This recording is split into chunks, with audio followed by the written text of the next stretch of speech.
Hey guys, Hackersploit here, back again with another video, and welcome to the BlackArch series where I'll be taking you through installing BlackArch, configuring it and getting set up for pen testing, forensics or any other security research that you might be into. Many of you might have realized that I do have a BlackArch video out there, but that was quite a while ago and I really had a bad microphone. So I thought, why not revamp the entire series and sort of bring life to it, because BlackArch is a distro that I haven't covered on this channel and I really like it. So here it is, and let's get started. So for those of you who are unaware of what BlackArch is and what it's used for, here's a bit of an introduction. You can check out their website at blackarch.org. So BlackArch is an Arch Linux based penetration testing distribution for pen testers and security researchers. The repository contains 2,296 tools, which is quite a lot. And you can install the tools individually or in groups, and I'll show you that right now when we're talking about the downloads and the live ISO. So BlackArch is compatible with existing Arch installs, which means you can use the BlackArch script to install it on Arch Linux or any other Arch-based distribution. You can also check out the installation instructions within the guide if you are into installing it and reading the instructions, on a website. Instead of watching this video, you can do that as well. And we can go into the downloads page, a very well organized page, a website, I must say. So in terms of the downloads, you have great organization here. You have live ISOs, the OVA images for hypervisors. So you can download the OVA image if you do plan on running this on VMware, VirtualBox, or any other hypervisor. I believe QEMU is the other one that's supported. You can also install it on top of Arch Linux, which is done through a script. You can then install it from the ISO, which is what we're doing as well. We also have the ARM versions right over here that allow you to install it on embedded devices and devices like Raspberry Pi, etc. Right? So we're going to be working with the live ISOs. Now, when talking about the OVA images, the reason I'm not downloading and using an OVA image is because I want to take you through the installation process in case you ever want to go through it. If you do plan on using this in a virtual machine, I recommend just downloading the OVA image, but it's also good to know how to install it directly, right? And you have to do it if you are going to be installing this on top of an Arch-based distribution or on Arch Linux itself. So it's about 30 gigabytes. So the total install size is from 30 to about 40 gigabytes. Do take that into consideration when specifying your hard drive or your disk space, rather. So we are going to be working with the live ISO right over here, and this is the complete version. This contains all the packages that we'll be using, so this can be installed offline. However, I do not recommend that. I do recommend that you are connected to the internet. You then have the net install ISO. The net install ISO essentially comes with the base system, and then you can specify what packages you want installed, which is great. So many people like installing Arch Linux primarily using the net install ISO, so setting it up exactly how they want. And that's really the power of Arch for those of you who have installed it and for those of you who use Arch Linux on a daily basis, right? So I've downloaded the live ISO, and that is about 12 gigabytes. So do take that into consideration.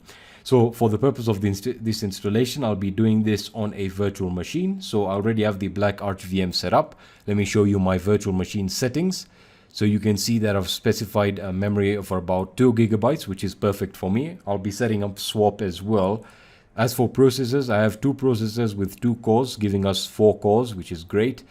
And the network mode I'm in is going to be in bridged because I do want it to connect directly to the physical network and therefore to get an IP assigned so that we can access it even via SSH.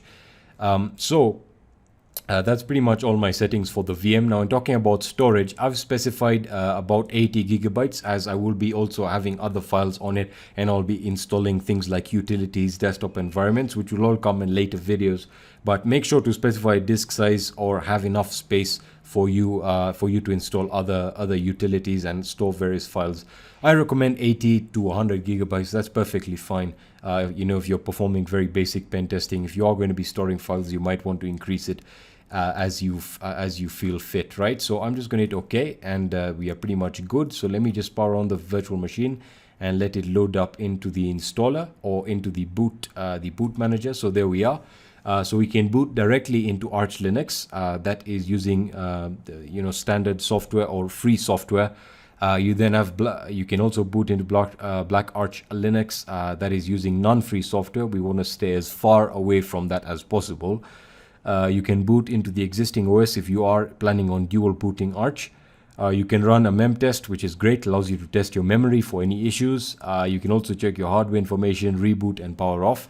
In our case, we are going to be booting into BlackArch Linux, so I'm going to hit enter right over here, and I'll wait for this to load up. Alright, so now we are in the live system. We've successfully booted in. Remember, we now need to install it, and the BlackArch install is done using a script. So by default, you can check out the various desktop environments that it comes with, but more like window managers. So you have i3, OpenBox, Fluxbox. By default, we want to stay with the default configuration, which is using, I think, Fluxbox or OpenBox. I'm not too sure. It's been quite a while. And you can specify your language directly here. So the default credentials for logging in into the live system is root for the username and BlackArch for the password. Right, so I'll just hit enter and we should be into the live system. I'll wait for this to load up. You should see that I've zoomed into the actual size of the screen right now so that you can see exactly what's going on. Right, so if you right click, you have the BlackArch menu, which is pretty much all that you have available to you. As for the terminals, BlackArch uses Xterm and you have different colors, so you can use red, green, yellow and white. And when I'm talking about the colors, I'm referring to the actual color of the font, right? For browsers, we have Firefox and Chromium, so we are sticking to free software. For network, we have the Wicked GTK or GUI manager. So this is your network manager, so we can open that up, and this allows you to manage all your interfaces, connect, disconnect, properties, etc. As for the other options, we have the BlackArch menu, which contains all the pen testing tools. So as I said, we are in the live system, which means we can play around with all of the features, and once you're ready to install, we can begin. Right, so to get started with the install, you want to open up a terminal. I'm just going to load up a red one here. All right, so to synchronize the packages, we type in pacman, and we want to type in a capital S, which is synchronize, and of course a lowercase y there. All right, so it's going to synchronize the package databases, and then we can get started with the installation process. All right, so we'll wait for all of the packages to be updated here, or all the databases to be updated. There we are, we're almost done, BlackArch, and we're ready to go. All right, so installing BlackArch is extremely simple. All we need to type in is BlackArch install. Now, when many of you actually talk about the installer script having issues, you can configure the installer script by going to the actual directory. So that is under, let me use nano, that is under user bin BlackArch install. I believe, is it install or installer? I believe it is install. So if I hit enter, so yeah, this is the installer script. You can configure it if you are experiencing any issues. In my case, I simply want to type in BlackArch install, and that should start the installation process for us. So I'm going to hit enter, and there we are. Welcome to the BlackArch Linux installer. It's going to ask you to specify one from the available installation modes. So you can install from the BlackArch repository, and that is done online. You can do it from the live ISO, which is what we have, and that's what we're going to be using. And you can also install it from the sources, which is what you would be doing if you're using the net install. In our case, we're installing it from the live ISO, so we don't have to download any of the packages and files. We're going to hit option 2, hit enter. As for the available output modes, we have quiet and verbose. Verbose is going to output or give us an output of what's going on during the installation. So MKFS, pacman, all the various logs of data will be displayed to us. Of course, we want to have that in case we have any trouble installing a particular package. We want to know about that. For the locale, you can set a locale. You can also list the available locales. In our case, I'm going for the default locale, which is English US. So the default locale can be selected by hitting enter. All right, and that is the default locale. As for the key map, again, you can list the available key maps, and you can select the default one. So I'm going to set a key map. It's going to ask for a default key map. So we're going to say US. You can specify UK, French, etc. So US, that is the default one. I'm going to enter, and it's going to ask me for my host name. I'll just call something my box, something like black box, something like that. As for the hard drive setup, it's going to list all your available hard drives for installation. Now, when talking about drives and the amount points in Linux, it's very simple. SD stands for storage device, and then you have the storage device and the lettering for the mount points. So if I had another drive, they would be SDA and SDB, right? So storage device A, storage device B. If I had a third drive, it would be storage device C. In our case, we only have one drive and we need to select that one. So I'm going to say SDA, hit enter. It's going to ask us if we wish to install BlackArch Linux with any other operating system like Windows or any other Linux. So it's asking us if we are performing a dual boot. We are not performing a dual boot, but the reason it asks this is so that it does not interfere with the MBR for Windows or the master boot record for Windows, which is extremely important. And it's great to see that BlackArch offers this option so that you don't mess up your master boot record. In our case, I'm just going to hit no. And because I am not dual booting, now it's going to start the partitioning process. So it's going to ask us if we want to create partitions with CF disk. So the root partition, the boot partition, and the swap partition. I'm going to hit yes, and I'll show you how to do that right now. Start with an in-memory zeroed partition table. Yes, I want to do that, and I hit enter. For the label type, let us use the standard, which is DOS. Hit enter, and right over here we have our partitioner. Alright, so this is extremely simple to partition, especially with BlackArch, because there is a sort of like a graphical experience to it. So we have free space. You can see that we have the device, the boot, whether or not it is the bootable partition. You have the amount of sectors and the size, and of course in this partition manager you have your the abbreviation G is for gigabyte and M is for megabyte, as you'll see in a second, and the ID type. Right, so we want to hit new, so I'm going to hit enter, and it's going to ask us for the partition size. So the first partition we want to create is our boot partition. This is where the grub bootloader is going to be stored. I like giving this about 1 gigabyte or 500 megabytes because that's exclusively going to be used by the grub bootloader. So there we are, we have 500 megabytes, and you can see maybe followed by M for megabytes, G for gigabytes, or T for terabytes, right? So you can also configure sectors if you want. I'm going to specify 500 megabytes, and this is going to be a primary partition. I'm going to hit enter. So the partition type is fine. Linux is fine. That means it's going to use the latest one, which is XT4. That is the latest format. We want to make this device bootable, which is important. So we want to navigate using the arrow keys onto bootable and hit enter, and something interesting happens. You can see that we get this little asterisk here, which tells us that SDA1, which is our boot drive or our boot partition, is now bootable, and that's important because that's where grub is going to be stored, right? So now we need to go into the free space, and you can do that by navigating using the down arrow key, and we want to hit new. We now want to create our swap partition. I know a lot of people are against swap nowadays and they say it's not really useful, but hey, I'm showing you how to configure it the right way. So I'm going to keep that to 1 gigabyte because the total RAM I have anyway is 2 gigabytes. So that makes mathematical sense. So I'm going to hit enter, and that is going to be a primary partition. However, for the type, we want to specify that this is a swap partition. So I'm going to hit type, and swap is usually under option 82. So you can specify the various types of partitions right over here. They may not even be supported, but they're available for you. So you have NTFS, you have Linux extended, and you have things like XT4, you have things like FAT32, FAT16, really old format types, but again, we're using Linux swap now, so I'm going to hit enter, and that should not be bootable, that's simply swap. So for that, I think that's perfectly fine. We want to go down into the free space, and this is going to be where we'll store all our files. So we want this to use all of the remaining space. So I'm going to hit new.